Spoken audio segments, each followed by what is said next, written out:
Parit dan pengepungan.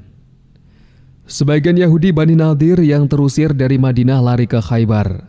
Setelah lari ke Khaybar, mereka menunggu-nunggu apa yang bakal menimpa kaum muslimin sebagai akibat dari bentrokan mereka dengan para paganis Quraisy. Hari demi hari terus berlalu, membawa keuntungan bagi kaum muslimin. Pamor dan kekuasaan mereka semakin mantap. Karena itu orang-orang Yahudi semakin dibakar amarah. Mereka kembali merancang, mereka bertekad untuk merebut kembali tanah mereka di Madinah. Mereka kembali merancang konspirasi baru terhadap orang-orang muslim dengan menghimpun pasukan sebagai persiapan untuk menyerang agar tidak lagi memiliki sisa kehidupan setelah itu. Karena belum berani menyerang kaum muslimin secara langsung, mereka merancang dan melaksanakan langkah ini secara sembunyi-sembunyi serta hati-hati. Konspirasi baru terhadap orang-orang muslim dengan menghimpun pasukan sebagai persiapan untuk menyerang agar tidak lagi memiliki sisa kehidupan setelah itu.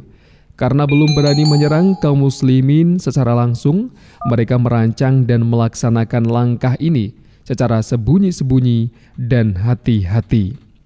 Harapan mereka berpusat pada persiapan kaum Quraisy yang ingin melakukan serangan paripurna ke Madinah.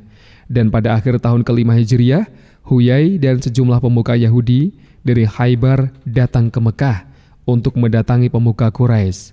Mereka mendorong orang-orang Quraisy agar menyerang Rasulullah SAW dan berjanji akan membantu serta mendukung rencana tersebut. Quraisy menyambutnya dengan senang hati, apalagi sebelumnya mereka tidak berani memenuhi janji berperang di Badar untuk kali kedua. Maka mereka melihat ini merupakan kesempatan yang baik untuk mengembalikan nama mereka. Selanjutnya 20 orang pemuka Yahudi itu pergi ke Ghatafan dan mengajak mereka seperti ajakan yang diserukan kepada orang-orang Quraisy. Ajakan ini mendapat sambutan yang baik. Kemudian para utusan Yahudi itu berkeliling ke berbagai kabilah Arab dengan ajakan yang sama dan semuanya memberikan respon yang baik. Inilah langkah awal yang dirancang orang-orang Yahudi dengan menghimpun orang-orang kafir untuk menyerang Rasulullah SAW dan menghentikan dakwah Islam agar tidak berjalan mulus. Mereka semua bersumpah akan saling membantu satu sama lain hingga tujuan mereka tercapai. Pasukan gabungan tersebut bergerak ke arah Madinah secara serentak seperti yang telah mereka sepakati bersama. Dalam beberapa hari saja di sekitar Madinah sudah terhimpun pasukan musuh yang besar. Jumlahnya mencapai 10.000 prajurit. Itulah pasukan yang jumlahnya lebih banyak daripada seluruh penduduk Madinah, termasuk anak-anak, wanita, dan orang-orang tua. Jika pasukan besar yang sedang berhimpun di sekitar Madinah tersebut melakukan serangan secara tiba-tiba dan serentak, sulit dibayangkan apa yang bakal terjadi dengan eksistensi kaum muslimin. Bahkan kemungkinan mereka akan tercabut hingga ke akar-akarnya. Akan tetapi kepemimpinan Madinah tidak pernah terpejam sekejap pun. Segala faktor dipertimbangkan sedemikian rupa secara matang, dan segala gerakan tidak lepas dari pantauan. Sebelum pasukan musuh beranjak dari tempatnya, informasi tentang rencana mereka pun sudah tercium di Madinah. Rasulullah SAW segera menyelenggarakan majelis tinggi permusyawaratan untuk menampung rencana pertahanan di Madinah. Setelah anggota majelis saling bertukar pendapat, mereka sepakat melaksanakan usulan yang disampaikan seorang sahabat yang cerdik, Salman Al-Farisi.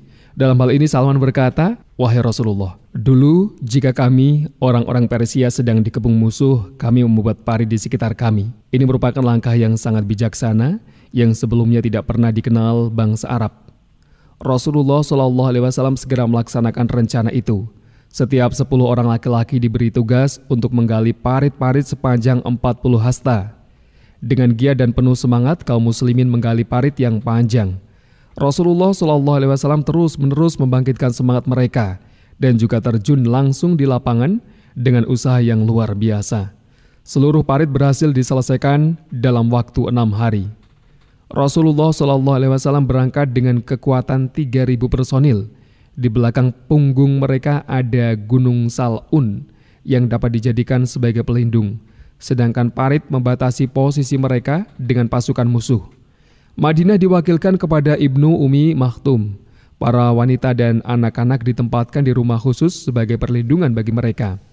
Begitu pasukan Quraisy dan sekutunya tiba, mereka terbelalak saat melihat parit di hadapan mereka. Mereka bingung. Akhirnya mereka memutuskan untuk mengepung kaum muslimin. Namun mereka berangkat dari Mekah bukan untuk pengepungan.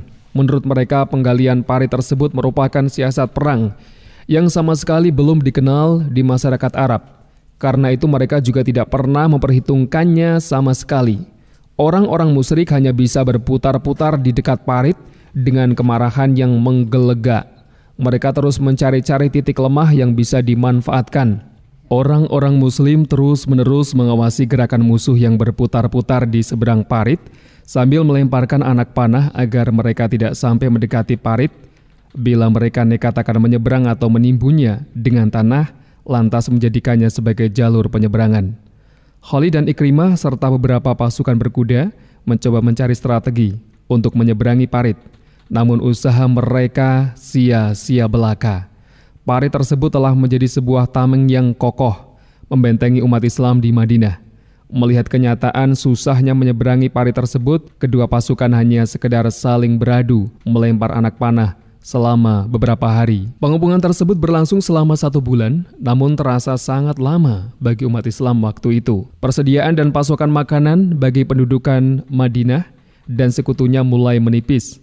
Tidak hanya itu, pengepungan yang berlangsung siang malam itu juga menguras fokus perhatian umat Islam waktu itu. Bahkan pada waktu Rasulullah SAW dan kaum muslimin belum sempat mengerjakan beberapa sholat fardu. Beliau sholat asar setelah matahari terbenam, setelah itu langsung disusul dengan sholat maghrib. Rasulullah SAW merasa menyesal karena tidak bisa menunaikan beberapa sholat. Bahkan beliau mendoakan kebinasaan bagi orang-orang musyrik karena gara-gara mereka lah sholat beliau tidak sempat dilaksanakan. Abdullah bin Ubay dan komplotan munafiknya menyalahkan Muhammad SAW atas bahaya yang menimpa mereka dan suku Yahudi di Madinah, Bani Quraidah, secara terbuka memberikan dukungan pada pasukan Quraisy dan memutuskan perjanjian dengan Rasulullah SAW. Mereka merasa bahwa pengepungan tersebut terlalu berat dan memprediksi bahwa Quraisy akan menang. Beberapa sahabat mendesak agar mereka kembali kepada perjanjian yang telah disepakati sebelum semuanya terlambat. Namun mereka hanya menjawab, "Siapa itu Rasul Allah? Tidak ada perjanjian antara kami dan Muhammad dan juga tidak ada ikatan apa-apa." Sepanjang perang Ahzab, kaum muslimin merasa ketakutan menghadapi kemungkinan pembantaian. Sebagian kaum muslimin mulai merasa putus asa. Namun meski di dalam kota mereka gemetar, di luar parit pasukan Quraisy mulai dilanda kelelahan. Ketetapan hati mereka mulai memudar dan ditambah saat hujan badai menghancurkan kamp mereka. Abu Sufyan mengakui kekalahan mereka. Kuda dan onta mati satu persatu. Pasukan Quraisy gagal memperoleh bantuan. "Mundur," serunya pada pasukannya. Saat kaum muslimin mencoba mengamati dari atas lereng gunung, esok paginya mereka mendapati daratan yang sebelumnya jadi markas Quraisy dalam keadaan kosong.